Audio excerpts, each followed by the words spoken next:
Hello, I'm Patrick Thomas, and welcome to Ladder Talks, live from Studio 25, right here in Jacksonville, Arkansas.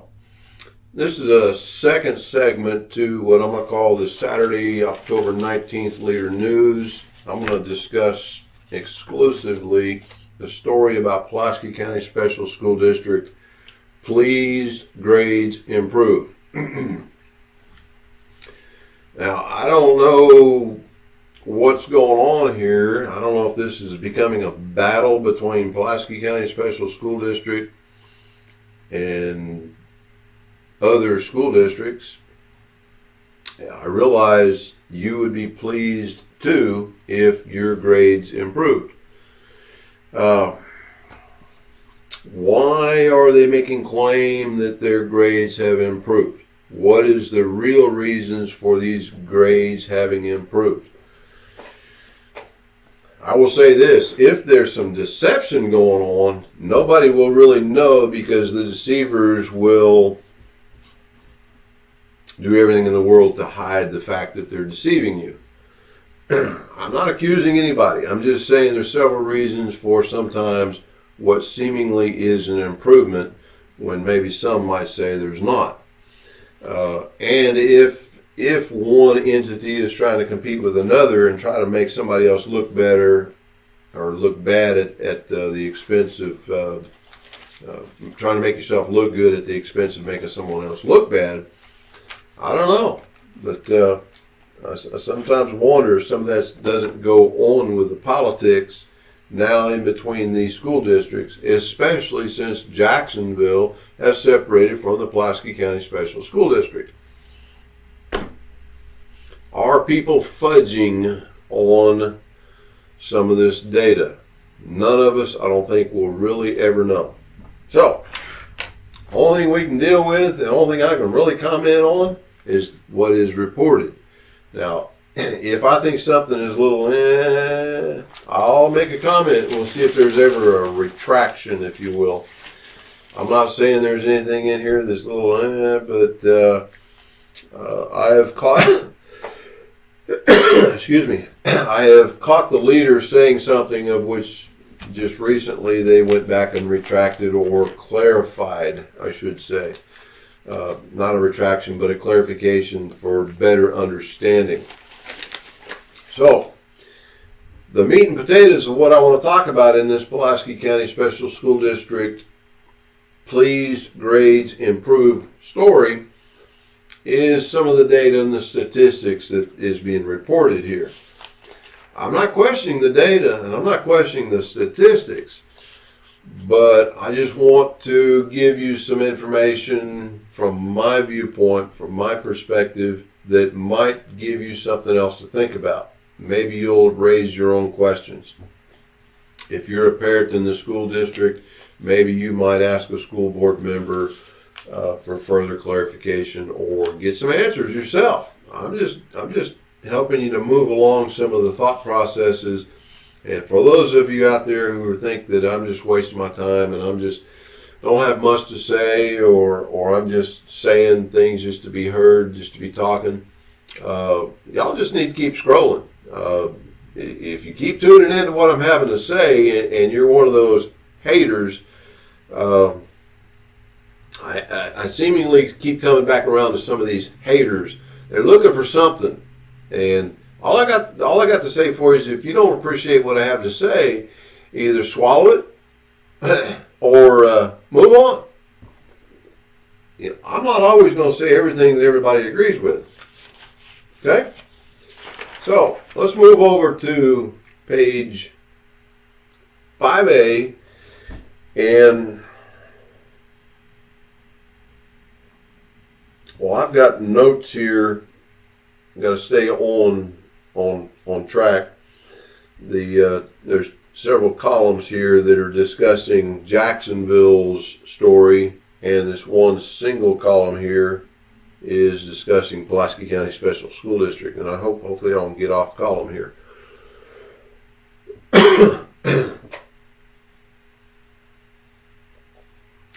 So, in this column, what I'm seeing here is little groups discussing the schools. I'm going to come back to each one of them here. Actually, it starts over here on page 1. In the story here, one of the comments, it says, "We are very proud that over 70% of schools experienced an increase in their index score," said Smith.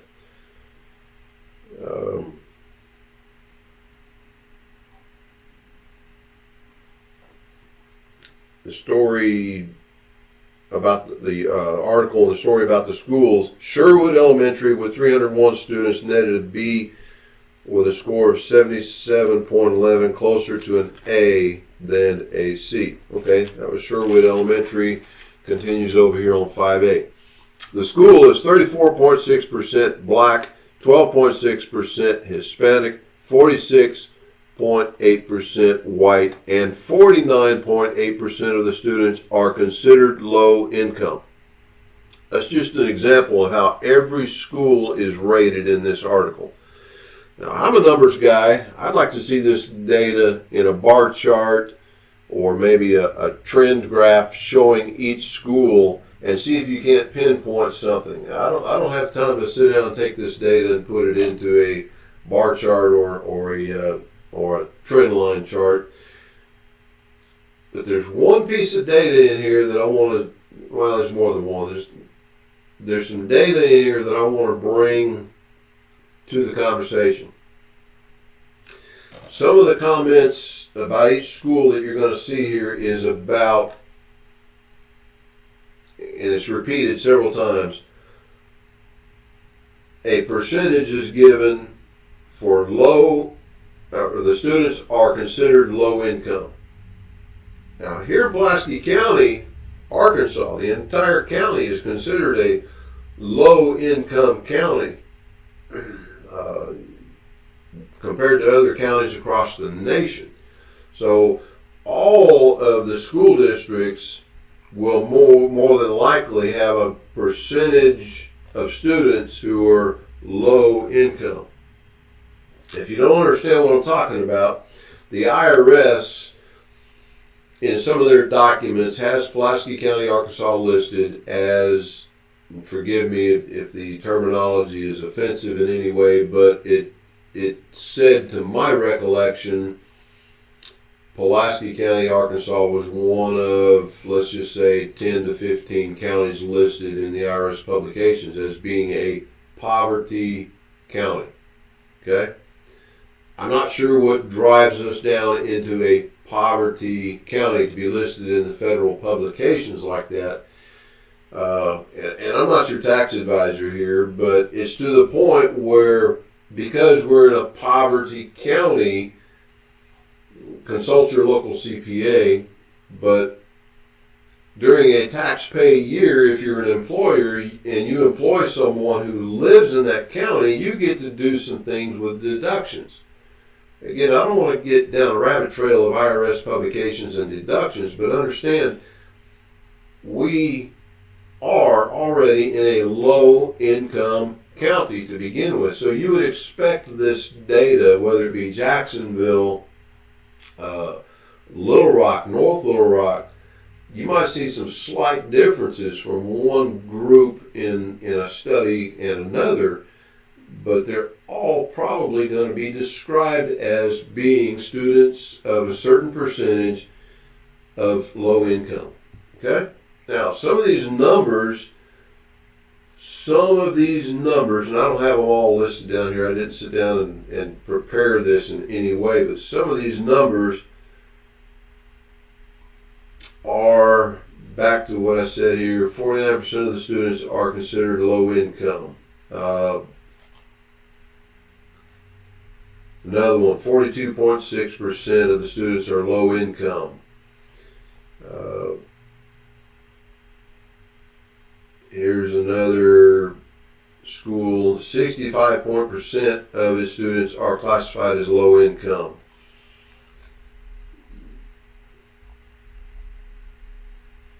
Another school, 73.4% of the students are low income. A lot of these students are coming from families who to get to my point about the low income, a lot of these families might very well be considering low income, might be single parent households. Let's just say mom or dad is a sole custodian and working 2 or 3 jobs just to make ends meet. And they're still in a low income tax bracket. If mom or dad is having to work multiple jobs, how much after school attention is little Johnny or Susie getting from mom or dad being a sole custodian of that child? In many cases, maybe more than one child. How does that impact the grades?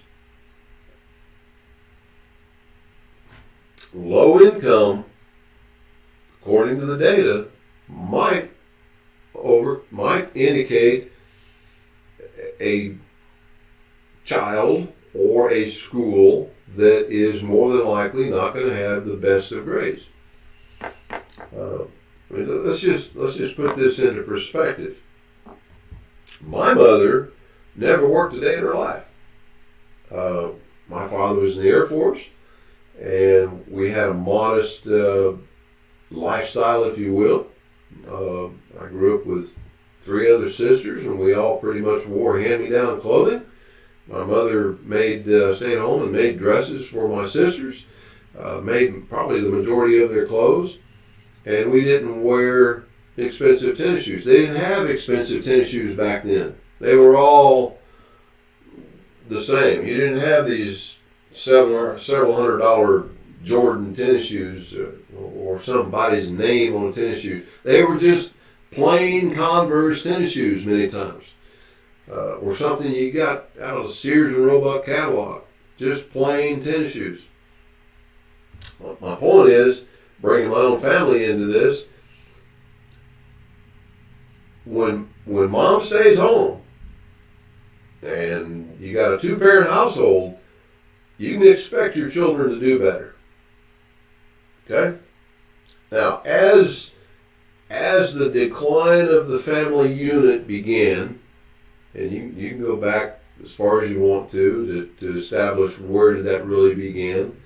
I don't want to have a conversation or a debate about the family unit, but it is very safe to say that the odds are against a child who comes from a single parent household, unless that single parent has a seriously large bank account. If that single parent is having to work 1, 2, or 3 jobs, that child is going to have more of a difficult time to learn because of mom or dad having to work those 2 or 3 jobs. The child that grows up in a household where mom is able to take care of that child is more likely to have better grades. It's just, I don't want to say common sense, it's just the data is there to support that. Don't ask me where the data is at. So, there's another piece of data in here that I want to discuss.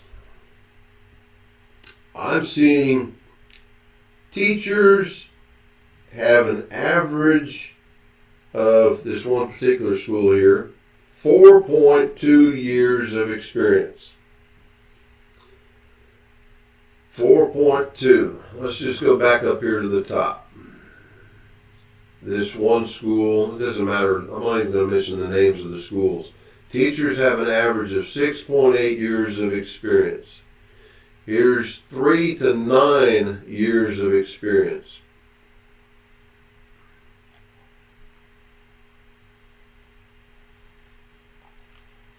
Here's another one, 6.2 years of experience.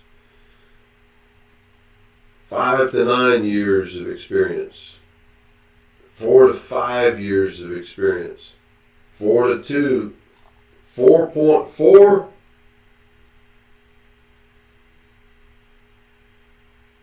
I've been saying things like 4 to 5. That's actually 4.5.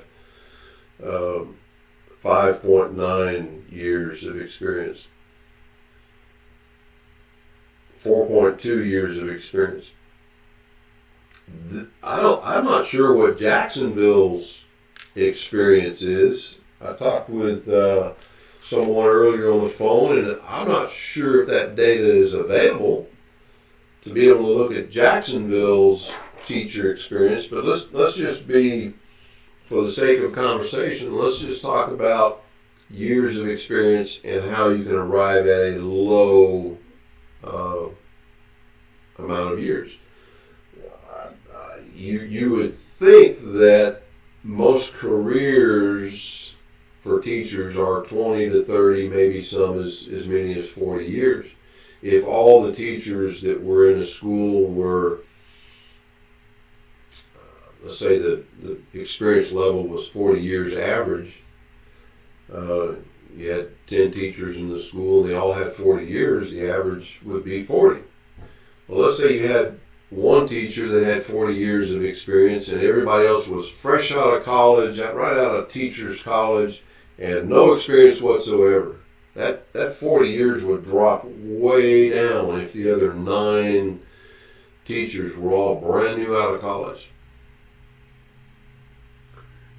I don't mean to have a conversation with you about the math involved to arrive at a percentage, but I think you have to understand that schools that have a higher level of experience probably has teachers who might be a little bit older.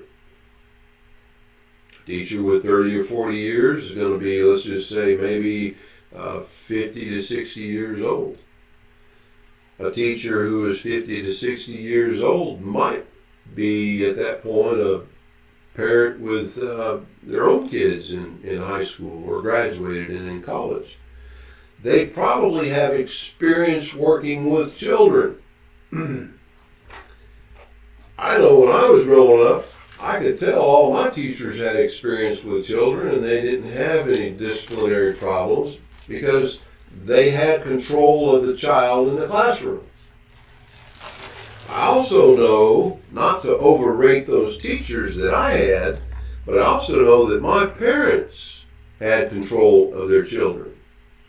It's back to the household where mom is working or not. Is it a single parent household? Is the parent in the home when the child is out of school, or is the parent gone to work and the child is learning, being raised by the streets? Okay, I've mentioned previously in other talks where discipline in the school is vitally important. You cannot learn in amongst much chaos. And if the children are being raised in our schools by let's just call it for the sake of conversation, a parentless household, as difficult as it may be to raise a child as a single parent, some parents may be struggling so much that they produce a child that was a parentless child in the sense of teaching them skills, social skills, something other than, let's just call it for what it might be, thuggery on the street. If children aren't receiving behavior and social skills training at home, are they getting it at school? Or are they getting it in their church? Now let's take these same children and let's send them to college. Maybe they were fortunate enough to go to college. And let's make them teachers. Did these teachers who are now being pumped into our system get any parenting in their life? Do they teach parenting in high school? We already know the answer to that. No. They might be teaching home economics, finances, how to manage a checkbook, how to bake a cake. But are they teaching parenting in schools? The answer to that is no. Are they teaching leadership in the schools? Maybe. Can you be a parent having attended some leadership class in some of these schools? Sure, you can pick up on leadership, but is it really parenting? Is it all the same thing? are these kids that are growing up becoming college students and now being pumped back into the system as teachers? Did they learn how to be parents to these children? Do they know what it takes to now maintain discipline in the classroom other than yelling and saying, I'm going to send you to the principal if you don't behave? Sometimes those are idle and poor threats, if you will. And yes, we do have an alternative learning system here in Jacksonville, Arkansas. I'm real glad to see that we have an alternative learning environment. Hopefully all of our students don't end up in the alternative learning environment because all of our children, hopefully it's not to the point where all of our children have such behavioral problems that you can't control the classroom to instill learning.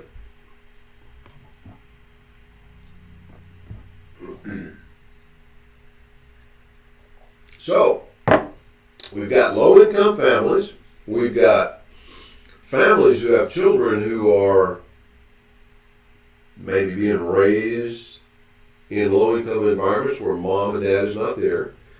These children, as a product of their environment, are now getting back into the system with no skills on parenting or how to behave or make someone behave from having had an example as a child. Do our teachers even know now what to do with some of these unruly students? And we keep doing that over and over and over again. Does anybody know how to be a parent in this world these days? Yes, I'm advocating we should be teaching parenting. Somewhere along the way, somebody should be teaching parenting. It takes a while. It takes a while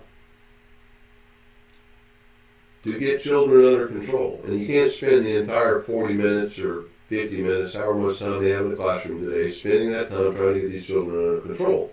You can't go in there yelling and screaming at them. It's just total chaos. Children need to be taught respect and need to have the discipline.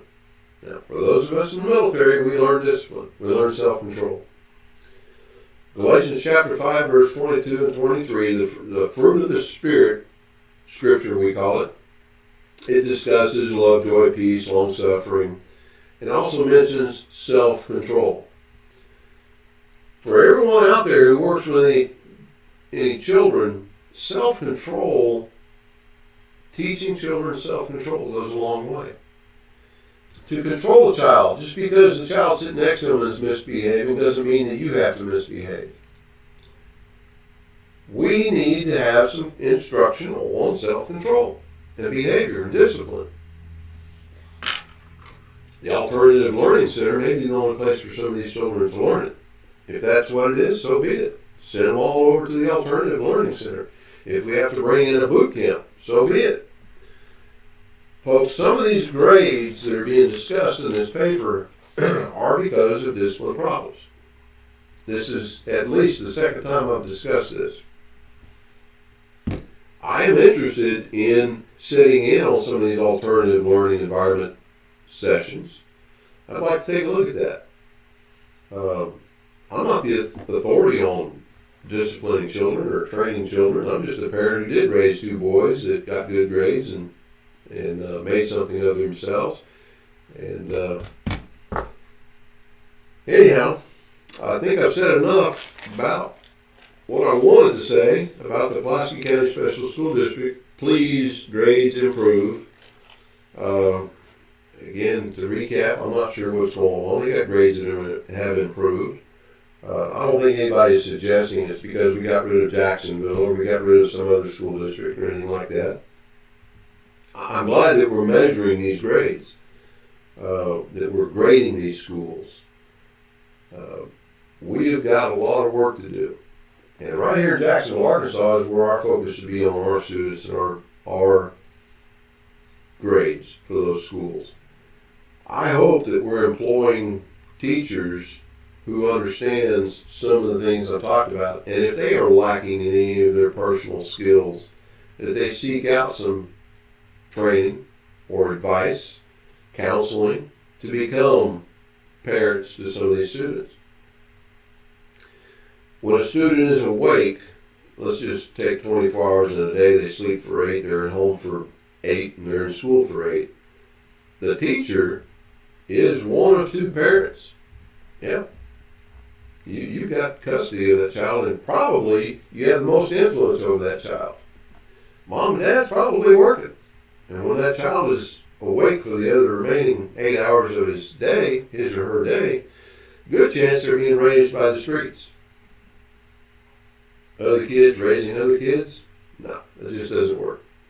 So, I'm Patrick Thomas. This was a second commentary on the Leader News for October 19th. This is Ladder Talks. We're just a little bit taller than a soapbox. I don't think I got up on the ladder very tall, if any at all. Live from Studio 25. Like and share this talk. Like and share Ladder Talks as a page. Go seek out Arkansas Live and join that group. Get involved. Get you a subscription to the paper. Become more in the know. And make yourself more valuable as a citizen to the community by knowing what's going on. And I hope this platform right here helps you to become more in the know. Y'all have a good day, and I'll talk to you next time on the next Ladder Talk right here live from Studio 25 in Jacksonville, Arkansas. See y'all later.